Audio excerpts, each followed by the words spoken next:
పిల్ అంటే public interest litigation, ప్రజా ప్రయోజన వ్యాజ్యం.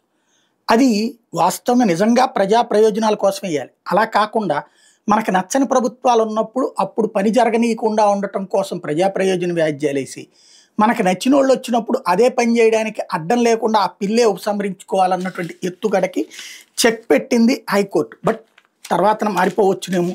న్యాయస్థానంలో ఉండేటటువంటి శ్రీకాకుళం జిల్లా గారమణలో, విశాఖ జిల్లా భీమునిపట్నంలో అణుధార్మిక బీచ్ శాండ్ తవ్వకాలకు ఉద్దేశించిన టెండర్ను సవాల్ చేస్తూ గతంలో దాఖలైన పిల్లు ఉపసంహరించుకోవడానికి అనుమతించాలని పిటిషనర్ చేసిన అభ్యర్థన మీద హైకోర్టు అభ్యంతరం తెలిపింది. పిల్ వేసి ఉపసంహరించుకుంటామంటే ఒప్పుకునేది లేదని, ముందు ₹1,00,000 హైకోర్టులో జమ చేయాలని పిటిషనర్కి సూచించింది. ఆ తర్వాత ఉపసంహరించుకునే వ్యవహారాన్ని పరిశీలిస్తామని స్పష్టం చేసింది. హైకోర్టు ప్రధాన న్యాయమూర్తి జస్టిస్ ధీరజ్ సింగ్ ఠాకూర్, జస్టిస్ చీమలపాటి రవితో కూడిన ధర్మాసనం బుధవారం మేరకు ఉత్తర్వులు ఇచ్చింది. మరోవైపు గుంటూరు జిల్లా తాడేపల్లి గ్రామ పరిధిలో గ్రీన్ జోన్గా నిర్ణయించి సర్వే నెంబర్ 39/140లో కృష్ణానది ఒడ్డు నిర్మించిన కట్టడాలను కూల్చాలంటూ 2023లో వేసిన పిల్లను ఉపసంహరించుకునేందుకు అనుమతించాలని పిటిషనర్ కోరడం మీద అభ్యంతరం తెలిపి ₹1,00,000 జమ చేయాలని ఆదేశించింది. ఇక్కడ అక్రమ కట్టడాలని చెప్పి పిల్ వేసి ఇప్పుడు అక్రమ కట్టడం సక్రమ కట్టడం అయిపోతుందా? అప్పుడేం ప్రజా ప్రయోజనం, ఇప్పుడు ప్రజా ప్రయోజనం లేకుండా పోయింది అక్కడ.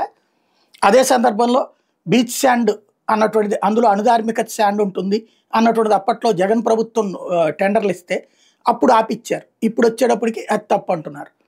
ఓవరాల్గా అంటే అదే వెనక్కి తీసేసుకుంటాం అంటున్నారు. అంటే పిల్స్ వేస్తుంది ప్రజా ప్రయోజనం కోసం కాదు, రాజకీయ ప్రయోజనాల కోసం అన్నటువంటి విషయం పసిగట్టింది హైకోర్టు. అందుకే ఈ ఆర్డర్స్ వేసింది.